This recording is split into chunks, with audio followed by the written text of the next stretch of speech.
Systematic family work and cybernetics. Systematic family work is an approach used in social work and psychotherapy to understand and address issues within families. It emphasizes the interconnectedness of family members and views problems within the family system rather than within individual members. Cybernetics, on the other hand, is a theoretical framework that examines systems, their structures, and the ways they regulate themselves in the context of family work. Cybernetics also provides insight in how families function as dynamic systems and how they maintain stability or change over time. Here are some overviews for the following key concepts. Cybernetics. The perspective in family therapy emphasizes the roles of feedback, loops, equifinality, and the interconnectedness of dysfunction and adaptation within family system. Homeostasis.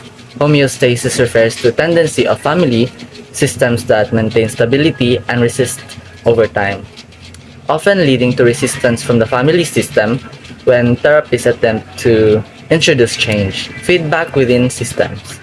Feedback loops in family system provides information about consequences of behavior, either reinforcing existing patterns or facilitating change within the system. Circular causality.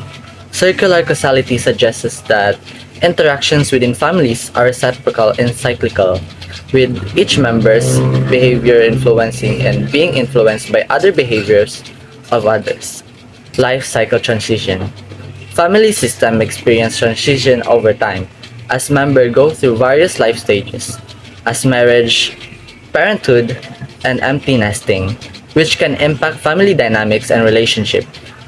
Societal influence. External factors such as cultural norms, socioeconomic status, and societal expectation, it influences the family dynamics and can shape patterns of interaction and behavior within the family systems. Feedback within a system and circular causality. In counseling skills, refer to an advanced understanding that in human relationship and interaction, causes and effect are not linear but circular. So this means that in a therapeutic context, behavior, emotion, and communication are seen as both influencing and being influenced by each other in a continuous loop. This approach transforms the way counselors and social workers perceive client issues, moving away from a straightforward problem solution model to a more complex, interconnected web of relationship and interaction. By recognizing an interaction how feedback loops operate within a system, whether it's within an individual, family, or a broader social context. Professionals can better identify the underlying patterns and cycle that contribute to a client's situation. Homeostasis. This term is taken from biological reference to the maintenance of equilibrium in a system. The status quo in the family, a term to which we often refer, is maintained by a series of norms generated from patterns of relating and behaving that are both expected and acceptable within a family.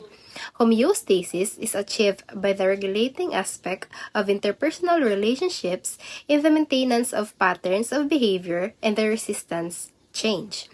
It comes in the form of circular communication, feedback, and behaviors that are responsive to the actions of family members. These responses serves as a form of communication to inhibit the introduction of behaviors that fall out of the range of acceptability. In families, homeostasis means keeping things stable by following certain rules and giving feedback. It's like keeping a balance. Family needs to be open to change but not too much or too little. If they can't adapt, it causes problem. So, it's important for families to adjust to changes to stay happy and healthy. Internal and external influence on family systems. Internal influence on the family include the makeup of the family group and the roles ascribed to each individual, incorporating age, gender and birth order, sibling subgroups, alliance within the family, and attachment relationships. External influences relate to social policy, socioeconomic status, cultural beliefs and expectations, extended family members, peers, school, leisure activities, among others.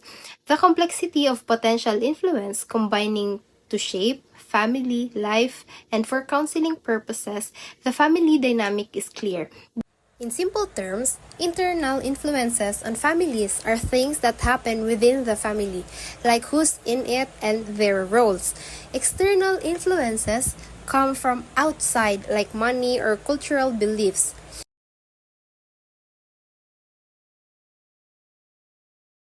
We use this knowledge to help families understand and solve problems, empowering them to make positive change. Good day, everyone. My name is Ron Hazel A. Valencia, and right now I will be discussing the techniques used in systemic family therapy. So there are five, which are the neutrality, linear questions, circular questions, clarifying questions, and lastly, the externalizing problems. These chapters discusses methods borrowed from Carr, Dalius, Draper, and Pori, focusing on understanding family dynamics. In social work counseling, it's crucial for us to analyze how families communicates and behaves in circles, meaning actions and reactions that influence with each other. By tracking these patterns, social workers can help families grasp who does, what, and why, especially in response to their problems. It's important to involve families in this process as it builds trust and prevents defensiveness. Empowering families to understand their relationship foster positive change aligning with modern counseling. While the chapter doesn't cover all family therapy techniques, it offers selective skills tailored for social work counseling, aiming to engage families effectively for meaningful change. The first one is neutrality.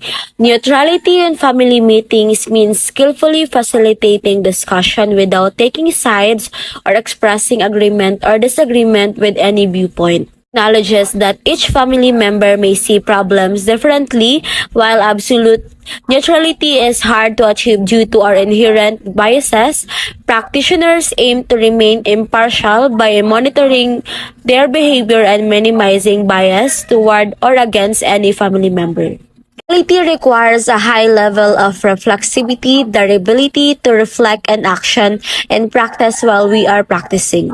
Become more self-aware through ongoing reflection, we can catch ourselves moving from a neutral to biased stances with families while we are in the process of practicing. As a social worker or as a counselor, we should listen and acknowledge the view of each individual and family without taking sides in areas of conflict, and also summarize different viewpoints or points of view in one statement to highlight recognition of difference and of acceptance of each position without negating others. As the limitations of neutrality when the social work role requires a more directive or investigative stances. And then the second one technique is the linear questions. Linear questions are direct inquiries aimed at a specific individual within a family group. They seek a specific information such as demographics or behavioral responses to problems. Used in counseling, open-ended linear questions prompt individuals to elaborate on their responses, fostering deeper communication. For instance, which school do you attend? Encourages elaboration, while closed questions elicit brief, often yes or no responses. Practitioner in social work will be familiar with using linear question, open and close. Moving into useful therapeutic communication generally requires a shift from closed to open questions in order that we are not leading individuals in their opinions or descriptions of events. Linear questions in this respect can assist more marginalized family members to contribute to conversional. There are no rules as to exactly when they should be used. Most component of linear questions are become more aware of the type of questions used and practice through reflection, develop greater use of open questions, use linear questions to gather specific information, empower marginalized family members to directly timely linear questions to an individual to include him, her in discussion. Lastly, be cautious about overloading an interview with the family questions at the expense of effective listening and tolerating silences. Circular questions. Circular questions involve connecting family members by exploring meaning and responses across multiple individuals. They encompasses various themes including beliefs, perspective, relationships, definitions, possible futures, and racking responses. These questions enable a deeper understanding of family dynamics and allowing different viewpoints to emerge even in situations where a problem may seem isolated to one or two members. By using circular questions, social worker can neutrally navigate complex family dynamics and raise awareness of the impact of behavior on others. However, they should be used selectively, especially in sensitive cases like child protection, and should be clear and straightforward to facilitate effective communication. Practitioners should use circular questions to explore each individual's reaction to behavioral events in the family. Facilitate the use of these questions to enable one family member to interpret the action and feelings of another regarding a specific behavioral event. Clarifying statement. Clarifying statement are vital in family counseling to ensure understanding. They summarize key points and check accuracy without overwhelming the conversation. For instance, so just to confirm, after Penny shouted out Jenny, Butter shouted at Penny, Penny started crying, and Jenny comforted her. Is that right? This statement should be brief, inclusive, and open to family reinterpretation. It should imply summarize statements and presentation of effect and offer them back to the family in question form. And be aware of the role and nature of the interview before including summarization of meaning and clarifying statements. Lastly, externalizing problems. It means discussing family issues without blaming individuals. For example, instead of criticizing Penny or Peter for their actions during homework time, the problem is framed as temper causing problems for the family. This approach dignifies family discussions by focusing on the issue itself rather than single out individuals. Skills should be selectively name and personify a problem as an object rather than as an extrinsic part of an individual. Example, temper upset family life rather than an angry girl upset the family. With the family to engage with this idea and then build up a description of its impact on each individual. Avoid using externalizing problems if the role and task is to assist a person to take responsibility for their actions. That are the 5 techniques used in systemic family therapy. So now let's begin. What is genogram? Genograms are like family trees but with added details.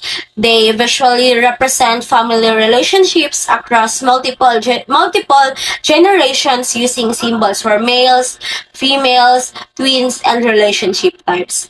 They are great with understanding patterns like attachments and gender dynamics over time. It's important to date genograms because they are snapshots of family dynamics and can change with births, deaths, and involving relationships. In a genogram, solid lines shows close relationships, broken lines indicate distant ones, and zigzag lines represent conflict. When used in therapeutically, genograms are most effective when created together with families.